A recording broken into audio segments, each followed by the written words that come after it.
વચનની અંદર આગળ વધીએ તે પહેલા આપણે પ્રાર્થના કરીશું. સર્વશક્તિ મહાન દેવ, આકાશ અને પૃથ્વી સગળું સર્વસ્વ બનાવનારા અમારા જીવતાના જાતા દેવ, પિતા, અમે તમારી સ્તુતિ કરીએ છીએ. તમે ભલા અને મહાન દેવ છો. તમારી સમાન બીજા કોઈ પરમેશ્વર નથી. આજની અદ્ભુત કૃપા અમારા જીવનમાં તમે આપી કે આ પ્રભુજી વચન દ્વારા તમારા વહાલાઓની સાથે વાત અને વ્યવહાર કરવા માટે જે મને સમયને તક મળ્યો છે એના માટે હું આભાર માનું છું.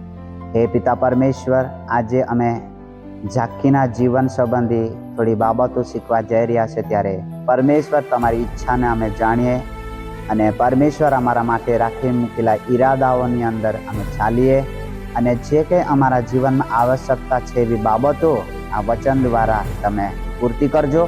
અને વચન જ્યારે હું વાંચું, બોલું, શીખવું ત્યારે પવિત્ર આત્મા તમે મને મદદ કરો. જે કંઈ સાંભળનાર છે, સમજનાર છે, શીખનાર છે, એવું સર્વના જીવનમાં કાર્ય થવા પામે. એ પિતા, મારી પ્રાર્થના સાંભળી માટે આભાર. પ્રાર્થના ઈશ્વરના નામમાં માગું છું. Amen, amen. લુકની લખેલી સુવાર્તા તેનો 19મો અધ્યાય અને તેની પહેલી કલમ. તો હું વચનને વાંચીશ. તે યરીખોમાં થઈને જતો હતો. ઝાંખી નામે એક પુરુષ હતો. તે મુખ્ય દાણી હતો અને શ્રીમંત હતો. તેણે ઈસુને જોવા કોશિશ કરી કે તે કોણ છે, પણ ભીડને લીધે તે તેને જોઈ શક્યો નહીં, કેમ કે તે ઠીંગણો છે.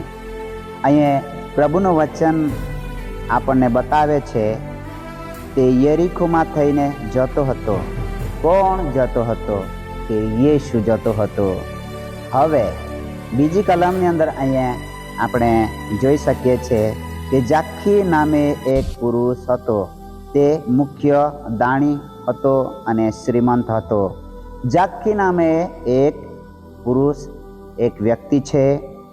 અને તે કેવો વ્યક્તિ છે કે તે એક અધિકારી, એ ટેક્સ કલેક્ટર છે, એ કર ઉઘરાવનારાઓનો એક ઉપરી વ્યક્તિ છે.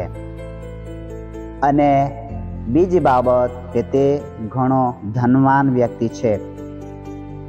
ત્રીજી કલમની અંદર આપણે જોઈશું, ત્યાં આગળ તેણે ઈસુને જોવા કોશિશ કરી કે તે કોણ છે, પણ ભીડને લીધે તે તેને જોઈ શક્યો નહીં, કેમ કે તે ઠીંગણો હતો. ઝાંખી એ ઈસુની સાક્ષી વિશે જાણે છે, ઈસુના ચમત્કાર વિશે જાણે છે કે એક આંધળો વ્યક્તિ, જે જન્મથી આંધળો વ્યક્તિ છે, એના સંબંધી અહીંયા શાસ્ત્રનો વચન ભાગ લખવામાં આવ્યો છે કે આંધળા વ્યક્તિને યેસુએ દેખતો કર્યો. ઝાંખી એ ઈસુને જોવાની કોશિશ કરે છે. તે પહેલાંની આ ઘટના આ છે. તો જ્યારે ઈસુ યરીખોમાં આવ્યો ત્યારે રસ્તાને કોરે બેઠેલા એક આંધળો ભિખારીને તેણે સાજો કર્યો. આ બાબત ઝાંખીના જીવનમાં ખબર પડી, એટલા માટે પણ કદાચ ઝાંખી ઈસુને જોવાની કોશિશ કરી રહ્યો છે. અથવા ઝાંખીએ સાંભળ્યો હશે ઈસુની ચર્ચાઓ, ઈસુની સાક્ષીઓ, ઈસુના કાર્યો. એના સંબંધી ઝાંખીના જીવનમાં એમની પાસે માહિતી છે. એના કારણે ઝાંખી ઈસુને જોવાની કોશિશ કરે છે. એ જ્યારે ઈસુને ભીડની અંદર જોવાની કોશિશ કરે છે, તો ભીડને કારણે ઝાંખી ઈસુને જોઈ શક્યો નહીં. બાઇબલ કહે છે કે તે ઠીંગણો વ્યક્તિ છે. એ કદની અંદર એ નાનો વ્યક્તિ છે, એ ઠીંગણો વ્યક્તિ છે. ઝાંખીની એક બીજી પણ મજબૂરી છે કે તે ઠીંગણો વ્યક્તિ છે. એના કારણે એ ભીડને લીધે ઈસુને જોઈ શક્યો નહીં.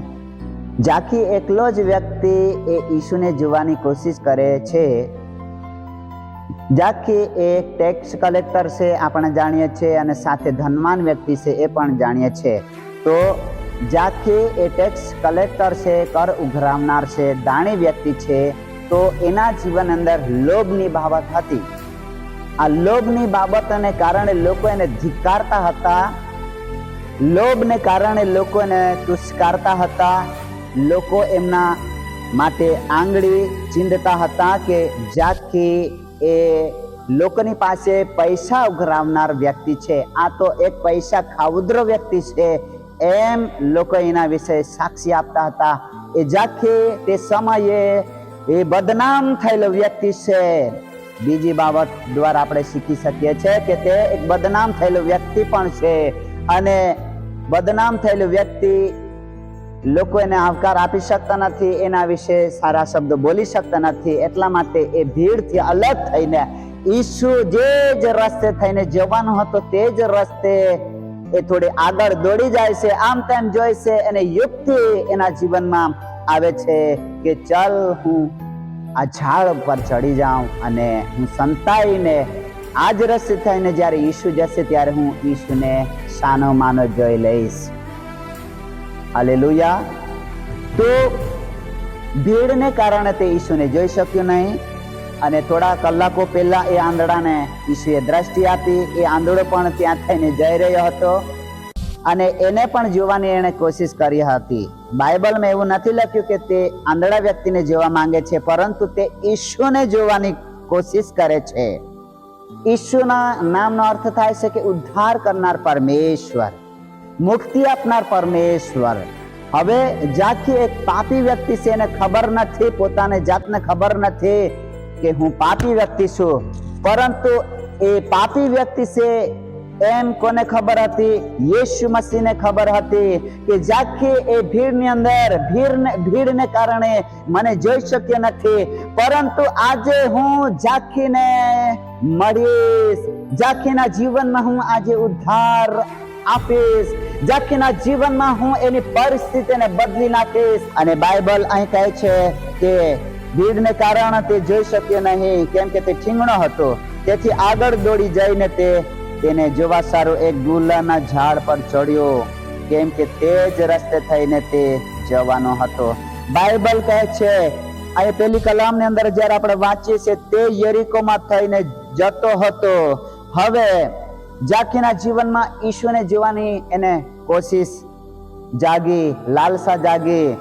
હવે ભીડને કારણે એ જોઈ શક્યો નહીં. હવે ત્રીજી બાબત એ કરે છે કે આગળ દોડી જાય ને એ એક ગુલાબના ઝાડ પર ચડી જાય છે અને ત્યાંથી ઈસુને જોવાની કોશિશ કરે છે. અને થોડા સમયની અંદર ત્યાં આગળ યેશુ મસીહ તે જ રસ્તે થઈને આવે છે. તે જગાએ આવીને ઈસુએ ઊંચે જોઈને તેને કહ્યું કે જાખી તું જલ્દી ઉતરી આવ, કેમ કે આજ મારે તારે ઘેર ઉતરવાનું છે. એ જાખી એક ગુલાબના ઝાડ પર છે. ગુલાબના ઝાડ પર પાંદડાઓ ઘણા હશે, તો એ પાંદડાઓથી સંતાઈને એ સાનામાને જોઈ રહ્યો છે. કોઈ મને નહીં જોઈ શકે, કોઈ મને નહીં જોઈ કાઢે, એમ સાનામાનો હું ઈસુને જોઈ લઈશ, એણે એમ વિચાર્યું હતું. અને યેશુ મસીહ તે સ્થાન અંદર આવે છે. જાખીની એક ઈસુને જોવાની તમન્નાને કારણે યેશુ મસીહના પગલા ત્યાં આગળ સ્થિર થઈ ગયા અને યેશુએ ઉપર જોયું તો જાખી એક ગુલાબના ઝાડ પર યેશુને નજર સમક્ષ યેશુને જોઈ રહ્યો છે. અને એવા સમયે યેશુ પણ એની જાખીની આંખો તરફ દ્રષ્ટિ લગાવીને જોઈ રહ્યો છે. એ યેશુ જાખીના જીવન અંદર એ બાબતને જોઈ રહ્યો છે કે એના જીવન અંદર આજે ઉદ્ધારની જરૂર છે. યેશુ મસીહ ઉદ્ધાર કરનાર પરમેશ્વરની જરૂર છે.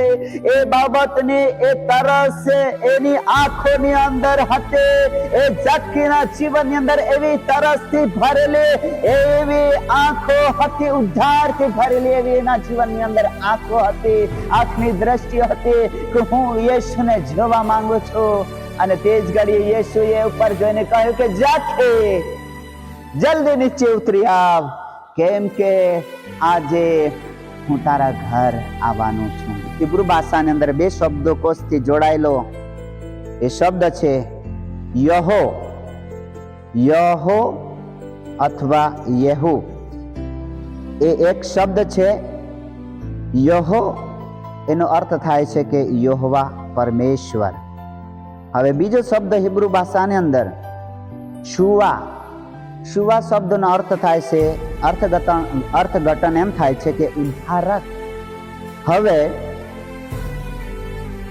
યહો ને શુવા શબ્દ ને જોડીને એક શબ્દ, એક નામ એ બને છે યેશુઆ. યેશુઆ નામનો અર્થ થાય છે કે યહોવા પરમેશ્વર, ઉદ્ધાર આપનાર પરમેશ્વર.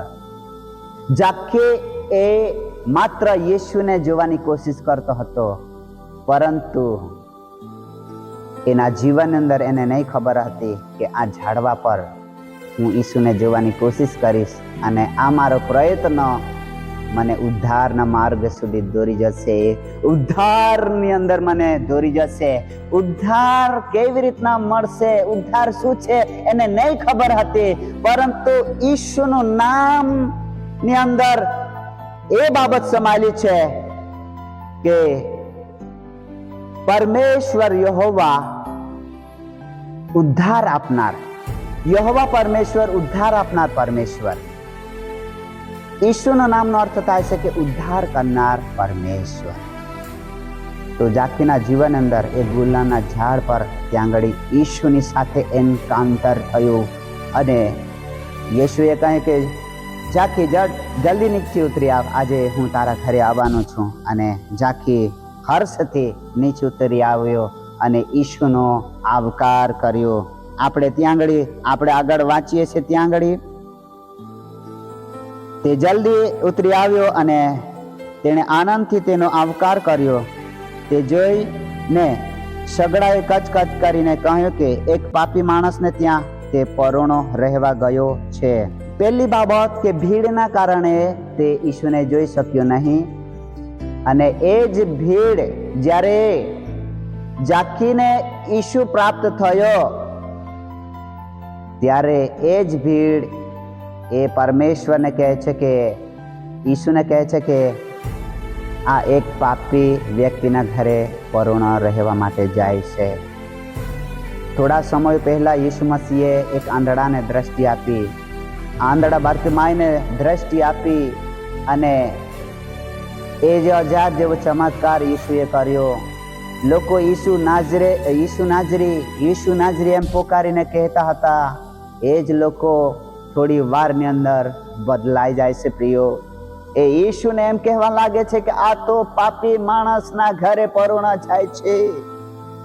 અને બાઇબલ આપણને કહે છે, જાકીએ ઊભા રહીને પ્રભુને કહ્યું કે પ્રભુ, હું મારી સંપત્તિનો અડધો ભાગ દરિદ્રોને આપું છું. જો અન્યાયથી મેં કોઈનું કંઈ પડાવી લીધું હોય તો હું તેને ચોગણું પાછો આપીશ.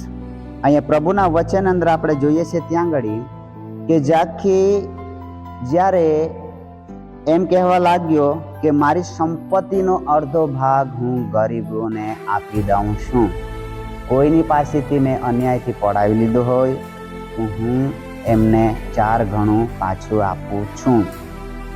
જ્યારે જે વ્યક્તિના જીવન અંદર ઉદ્ધાર પ્રાપ્ત થાય છે, ઉદ્ધાર મળે છે, ત્યારે ઈસુ મળે છે, ત્યારે એને સૌથી પહેલા એને પશ્ચાતાપ થાય છે કે હું પાપી વ્યક્તિ છું અને મેં જે કંઈ કર્યું છે એ સારું નથી કર્યું. જે વ્યક્તિના જીવનમાં ઉદ્ધાર પ્રાપ્ત થાય છે તેને પાપનું ભાન થાય છે. બાઇબલ કહે છે કે સગડાએ પાપ કર્યું છે અને સગડા દેવના મહિમાથી અધૂરા છે. એટલા માટે પ્રિયો, આ જાકીના જીવન અંદર લોભ એના જીવન અંદર કામ કરતો હતો. લોભનું પાપ એના જીવન અંદર હતું. લોભના કારણે એ બદનામ થઈ ગયેલો વ્યક્તિ હતો. અને જ્યારે એના જીવનની અંદર જ્યારે ઈસુ એમને મળ્યા, ઉદ્ધાર એને મળ્યો, ત્યારે એનું જીવન બદલાઈ ગયું. એના જીવન અંદર ઈસુ આવ્યા, એની રહેણી કહેણી બદલાઈ ગઈ, એના હાવભાવ બદલાઈ ગયો, એનો આખા પરિવારની અંદર પરિવર્તન આવ્યું. અને પહેલી બાબત કે એને જે કંઈ એણે અન્યાયથી જે મેળવ્યું હતું એ બધી બાબતો એને યાદ આવવા લાગી અને પ્રભુની આગળ કહેવા લાગ્યું કે પ્રભુ, મારી મિલકતનો અડધો ભાગ હું ગરીબોને આપું છું, અને મેં કોઈની પાસેથી પડાવી લીધો હોય તો હું એને 4 ગણું આપું છું. પ્રિયો, એક પળની અંદર ઈશુને જોવાવાળો વ્યક્તિ, ઈશુને શોધવાવાળો વ્યક્તિ, ખાલી ઈશ્વરને શોધવાવાળો વ્યક્તિ એ ઉદ્ધારને ઘરે લાવે છે. એના જીવન અંદર પરમેશ્વરે ક્રાંતિકારી ત્યાં આગળ બદલાવ લાવે છે. અને બાઇબલ કહે છે ત્યાં આગળ ઈશુએ તેને કહ્યું કે આજ આ ઘેર તારણ આવ્યું છે, કારણ કે તે પણ ઇબ્રાહીમનો દીકરો છે, કેમ કે ખોવાયેલું શોધવા તથા તારવા સારું માણસનો દીકરો આવ્યો છે. યેશુ મસીહ એટલા જ માટે આ સંસારની અંદર આવ્યો. જેવી રીતના જાકી એ દેવનો દીકરો છે, એ ખોવાઈ ગયો હતો, એને શોધવાના માટે ઈસુ યરીકોમાં થઈને જઈ રહ્યો હતો. પરંતુ યેશુ મસીહ જાકીના એક પ્રયત્નને કારણે, ઈશુને જોવાના પ્રયત્નને કારણે ઈશુના પગલાં એ રસ્તામાં થોભ્યા અને ઈશુના પગલાં યાની કે યેશુ મસીહ પરમેશ્વર એના ઘર સુધી આવે છે. તો આ વચન દ્વારા આપણે એ બાબતોને શીખી શકીએ છીએ. ઈશુ એ અદ્ભુત નામ છે, ઈશુ એ પરાક્રમી નામ છે. એના જેવા બીજું કોઈ નામ નથી. આકાશની અંદર, પૃથ્વી ઉપર અને પૃથ્વીની નીચે જે પવિત્ર અને સામર્થ્ય નામ છે, એના જ નામમાં પાપોની ક્ષમા છે, ઉદ્ધાર છે, છુટકારો છે, ચંગાઈ છે, અનંતકાળિકનું જીવન એ ઈશુના નામમાં છે. જો તમારા જીવનમાં આજે ખરેખર ઈશુની જરૂર છે, યોહાન 3:16 અંદર લખ્યું છે કે દેવે જગત પર એટલી પ્રીતિ કરી કે તેણે એકનો એક દીકરો આપ્યો. એ સારું કે જે કોઈ તેના નામ પર વિશ્વાસ કરે તેનો નાશ ન થાય, પણ તે અનંત જીવન પામે. આજ આખી એણે નહીં જાણ્યું હતું કે એને ઉદ્ધાર મળશે, પરંતુ યેશુ મસીહ એના જીવનમાં જ્યારે મળ્યા ત્યારે એનું જીવન બદલાઈ ગયું. જાકીની સાક્ષી એક જ મિનિટની અંદર બદલાઈ ગઈ. કહેવાનો મતલબ, લોકો યેશુને એમ કહેતા હતા કે આ તો પાપી વ્યક્તિને ત્યાં આગળ તું પરોણો જતો છે. એ જ લોકો કહેવા લાગ્યા ફરી કે જાકી એ બહુ સારો વ્યક્તિ છે, જાકી એ બહુ જ સારો વ્યક્તિ છે. એક પળની અંદર એની સાક્ષી બદલાઈ ગઈ. પ્રાર્થના કરીશું. સર્વશક્તિમાન દેવ, આકાશ અને પૃથ્વી બનાવનાર મારા જીવતા ને જાગતા દેવ, પ્રભુ હું તારી સ્તુતિ કરું છું, તારા નામને ધન્યવાદ આપું છું. આ પ્રભુજી અત્યારે જે કંઈ સમય ને તક અમારા જીવનમાં પ્રાપ્ત થાય છે, આ ક્ષણની અંદર, આ પળની અંદર પ્રભુ અમે તમને પામવા માંગીએ છીએ. દેવ અમે શોધવા માંગીએ છીએ. દેવ તમે અમને મળો. દેવ અમારી સાથે તમે વાર્તાલાપ કરો.